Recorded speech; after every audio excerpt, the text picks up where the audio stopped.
Let me show you this next video how you can have your ChatGPT connected to your Figma app. On the 9th of December, Figma app connector was made available on ChatGPT, and that means that you can now have your ChatGPT connected to Figma, and here is how to do it. Now click on the top left corner of your screen on ChatGPT, then click on your profile, then click on settings.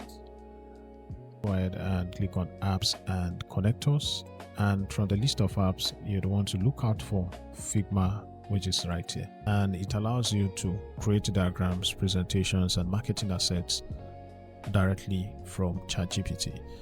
So to connect ChatGPT to Figma, go ahead and click on connect. Alright, so on the next pop-up, go ahead and click on continue, and this is going to go to your browser where you'll be required to log into your Figma account.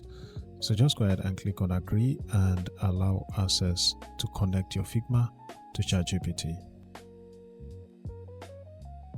So guys, there you have it.